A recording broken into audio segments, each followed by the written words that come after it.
biz özümüz indi bir də Azərbaycanda doğulmuşuq da. Yəni Azərbaycanda məlumdur ki, din İslam dinidir. Mənə belə göstərilib ki, bəli sən doğulmusan İslamda və sən bu dini də qəbul etməlisən. Mən məcburən məsəl üçün onu dini qəbul etmişəm. Məsəl üçün olmazmı dinin şeyini insanlar seçə bilsin? Təbii ki. Çünki okey də mən demirəm indi uşaq vaxtından o dərəcədə olmusan ki, onu seçə biləsən. Amma yəni hardasa doğulmusan, yəni o demək deyil ki, qəbul etməlisən o hər şeyi. Razısınız məndən o? Tamamilə gözəl sualdır. Həqiqətən yerinə verilmiş sualdır. Mən ona görə bu sualla bağlı cavaba belə deyə bilərəm ki, bu gün bizim əksəriyyət etibarı ilə müsəlmançılığımız coğrafi müsəlmançılıqdır.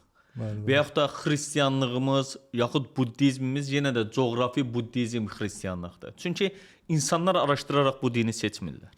Məsələn, mən övladlarımın uşaq vaxtından neysə bu şəkildə yetişmənin tərəfdarı deyiləm. Bir də görürsünüz ki, valideynlər bəzən qız uşaqlarını orta məktəbdə, hətta ibtidai sinifdə oxuyan qız uşaqlarının başlarını bağlayırlar. Onu məktəbə göndərirlər, digər öz həmyaşıdlarından fərqləndirməyə çalışırlar. Belə bir fikir formalaşır ki, bu uşaq həqiqətən öz seçimidirmi? Xeyr, valideynlərin seçimidir. Valideyn özünü başqa valideynlərin və yaxud da ətrafındakı insanların yanında dindar göstərmək üçün atdığı bir addımdır. Bu Allahın bir əmridirmi? Xeyr. Allahın buyruğudurmu bu cürə eləmək?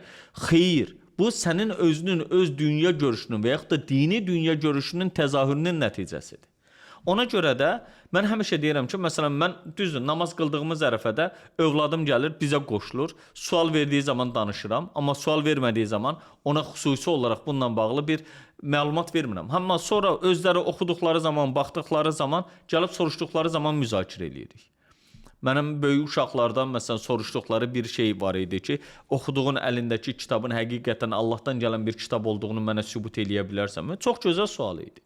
Həqiqətən bu, baxdım ki, ondan sonra bir çox insanların, bir çox yetkin insanların sorğulamadığı və yaxud da bu vermədikləri bir sual idi. Bunun üzərində həqiqətən ciddi mənada baş sındırmaq lazım idi. Bunu ortalığa gətirmək lazım idi. Təbii ki, bunları, məsələn, mənim Amerikada oxuyan qızım, biz elə oldu ki, onun özü kilsəyə də gedib, orada sonra mən orada olduğum zaman bir yerdə məscidə də getmişik. Amma təzəlikcə özü artıq rahatlıqla mənə zəng edib 4-cü kursdadır, müsəlman olduğunu açıq-aşkar deyir. Amma əvvəl bu din məsələsində biraz tədirginlik olduğunu hiss eləyirdim. Mən də bunun üzərinə getmirdim. Çünki bəzən insan öz valideyni, yaxını olduğu zaman deyil, kənardan öyrəndiyi zaman daha çox təsirli olur. Məsələn, ona İncillə bağlı da danışdım, Tövratla bağlı da danışdım, digər dinlərlə bağlı da məlumat vermişdim. Deist, ateist suallar var idisə onlara da izah eləməyə çalışandan sonra məsələn gördüm ki, zəkalı bir insandır, özü öz qərarını verir. Özü seçimini edir. Təbii ki, seçimini eləyir, ona uyğun olaraq da davranmağa cəhd eləyir. Ümid eləyirəm ki, bu cəhdini, düşüncəsini davam elətdirəcək. Digər övladlarıma da. Yəni biz uşaqlıqdan uşaqlara bu məsələnin mesajı ötürməməyə çalışmalıyıq. Yəni buraxmalıyıq ki, həqiqətən sadəcə düzgün yönləndirərək, düzgün onlara təsir eləyərək, o bizim hərəkətlərimizdən, davranışlarımızdan, oxuduqlarımızdan təsir eləyərək özü bir qərara gəlsin. Yoxsa biz onu xüsusi olaraq yetişdirək, özəlləşdirək, sonra desin ki, mən burada doğulduğuma görə, filan kəs valideynlərdən olduğuma görə beləyəm. Məsələn, mən sizə Amerikadan bir misal verəcəm.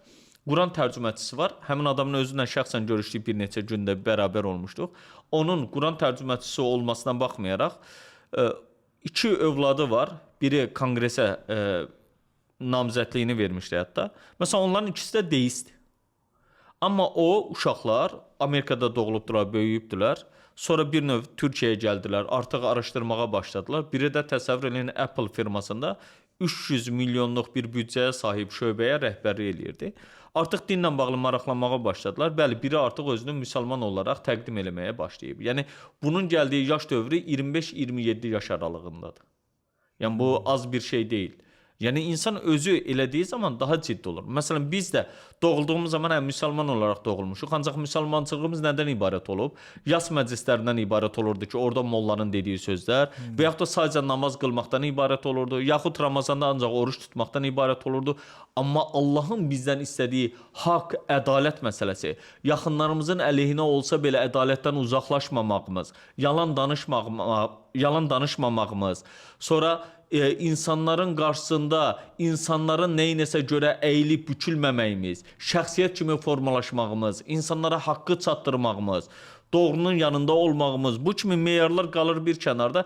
Biz ancaq İslamı gətirdik, sırf fərdi bir məsələ olan namaz, oruc, zəkat, həcclə bitirdik. Yəni İslam bu deyil. İslam daha qlobal, daha geniş bir məsələdir. Yəni bu gün İslamı xülasə eləmək olsaq, əlimizdən və dilimizdən başqasına zərər gəlməyən insanlar, bir də tam əksinə insanların yardımına qaçaraq əlimizdən gələn imkanları faydalı olmaq əmsalına uyğun olaraq həyatımızı tənzimləmək olmalıdır.